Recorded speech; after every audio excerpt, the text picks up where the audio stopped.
Décideurs engagés, l'émission TV de l'Hémicycle animée par Arnaud Ardouin qui déshabille les décideurs. Merci d'être avec nous dans On se dit tout, parce que vous êtes Béatrice Kosowski, la présidente d'IBM France. IBM France est une marque que tout le monde connaît. 111 ans. 111 ans. Et IBM en France depuis 1914. Ah oui, 1914. Ouais. Donc c'est un peu une entreprise patrimoniale venue des États-Unis. On a le sentiment en France, nous, que c'est la boîte qui a inventé l'informatique. Je me trompe ou pas? Non, vous avez tout à fait raison. Et qui l'a réinventé et qui s'est réinventé pendant ces plus de 100 ans. Parce qu'en fait, on est typiquement dans un secteur d'activité qui a besoin et se nourrit d'une innovation, je dirais, sans limite. Et donc, c'est vraiment, oui, l'histoire pour nous de cette réinvention de l'informatique au fil de l'eau. Et aujourd'hui, on parle d'intelligence artificielle et de la donnée, de la mise en valeur de la donnée, du cloud, du quantique, qui est aussi un peu notre marque de fabrique pour le futur, mais qui va bientôt arriver. Quelques mots sur vous, c'est tout l'intérêt d'ailleurs de vous découvrir, parce qu'on connaît vos noms, vous êtes engagés dans vos business respectifs. Vous êtes une femme, et on va en parler. Entreprise et aventure entrepreneuriale en 1994, et puis ensuite, à partir de cette aventure entrepreneuriale, vous entrez chez IBM et vous faites carrière. Si vous n'aviez pas été chez IBM, vous auriez fait quoi? C'était quoi vos rêves de jeunesse? Vous imaginiez arriver comme ça, CEO? Non, parce qu'en fait, je dirais que l'ambition n'est pas nécessairement ce qui me caractérise. Moi, je suis une femme de conviction, ça c'est clair.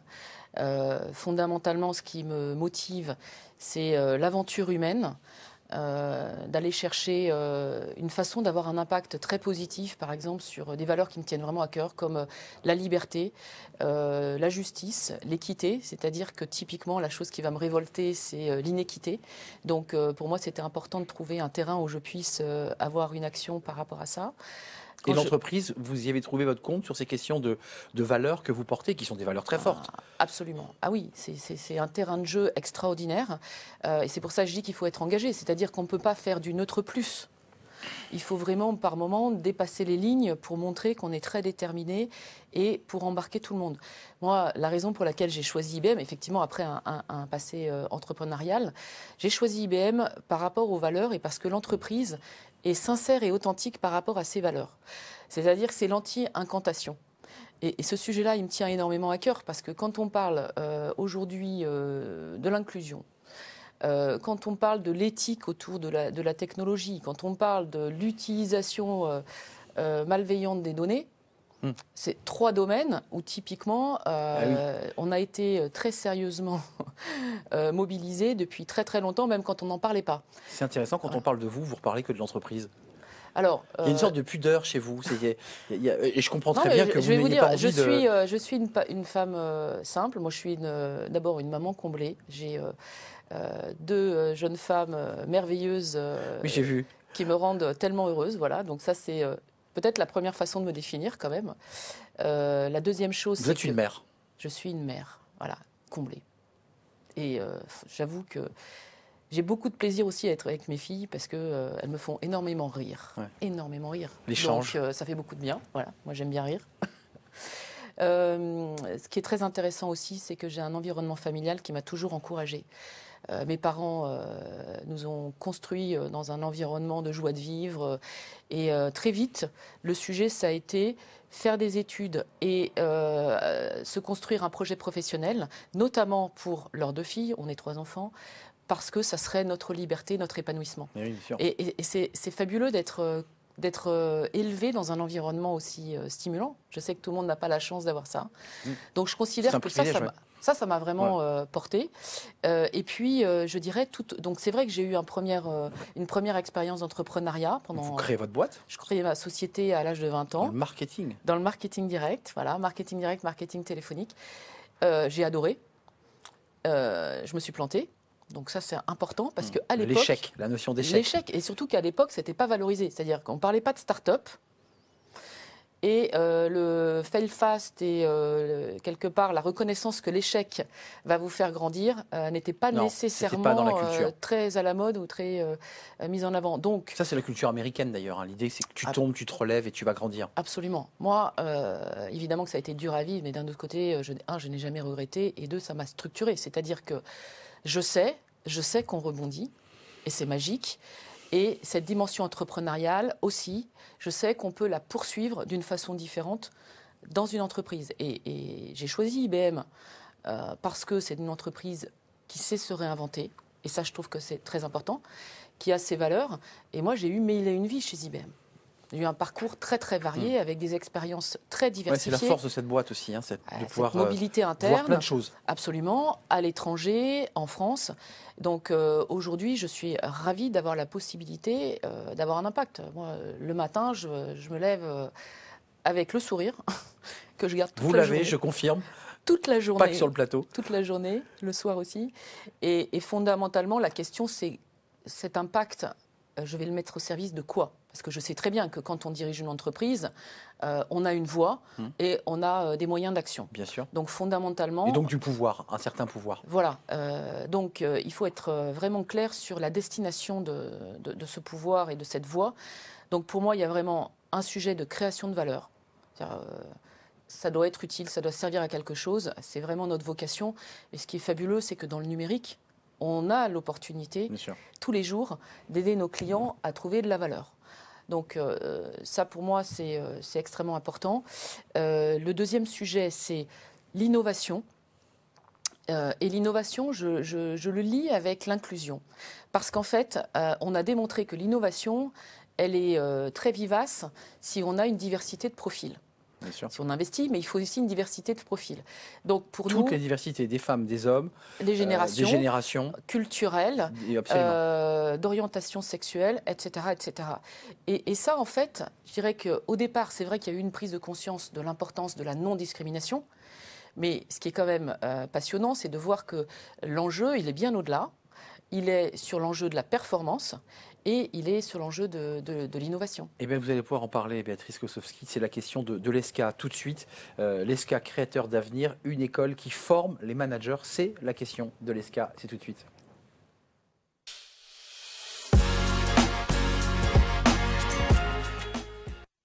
La question de l'ESCA, c'est intéressant, et c'est celle que vous avez choisie, Béatrice Kosowski. Que mettez-vous en place pour donner plus de sens, et vous avez déjà un peu évoqué ce sujet en première partie, de sens à vos collaborateurs au quotidien dans leur mission, et comment vous valorisez ces actions, en quelques mots? Alors, en fait, je pense que c'est ma première responsabilité, donner du sens et de la pertinence.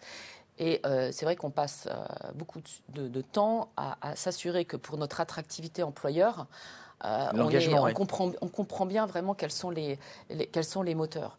Donc, nos collaborateurs, d'abord, ils veulent avoir un projet professionnel qui sert à quelque chose. Et la bonne nouvelle, c'est que dans le numérique, effectivement, on peut aider, que ce soit des entreprises, que ce soit des collectivités, tout type d'organisation, à aller mieux servir leurs clients, prendre des meilleures décisions, se protéger. Donc, je veux dire, il y a un lien direct entre leur job et ce qu'ils font. La deuxième chose, pour eux, ce qui est important, c'est l'innovation. Donc nous, l'innovation, juste pour donner quand même un chiffre, on est l'entreprise qui déposons le plus grand nombre de brevets depuis 29 ans, on sort un brevet toutes les heures, tous les jours, toute l'année, depuis des années. Un brevet toutes les heures. Et un brevet qui va servir à quelque chose, parce qu'il y a plus d'un tiers de nos brevets qui sont transformés en produits, en solutions, en concret, etc. La troisième dimension qui va les motiver et donner du sens, c'est justement le sujet de l'inclusion. Parce qu'en fait, il y a une énorme attente par rapport au sujet. On le mesure dans notre enquête d'engagement. Plus de 80% des IBMers en France reconnaissent qu'ils sont dans un environnement inclusif. Mais ça va très loin. Qu'est-ce que ça veut dire un environnement inclusif? C'est pas de ne pas discriminer quelqu'un qui est différent. C'est aider, c'est une action proactive pour que chacun puisse... C'est pas que défensif. Voilà, c'est révéler le meilleur talent, le plus épanoui dans la sa meilleure diversité. version de chaque personne et travailler ensemble. Vous avez tout le sujet de la flexibilité du travail.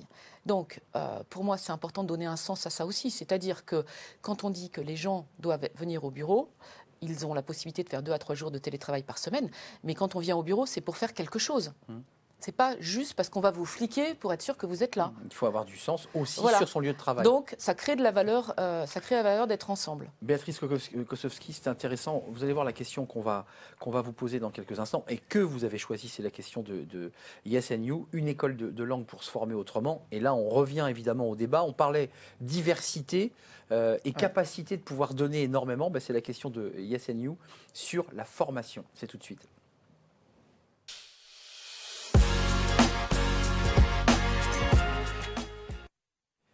diversité, inclusion, le sourire qui vous caractérise, c'est comme ça que vous vous êtes défini aussi, la joie de vivre, une forme d'optimisme, et puis la formation, qui est un sujet dans vos secteurs incroyable. Tout va très vite. C'est vital. On était à la DSL, je pense à la téléphonie, mais sur le numérique, c'est pareil.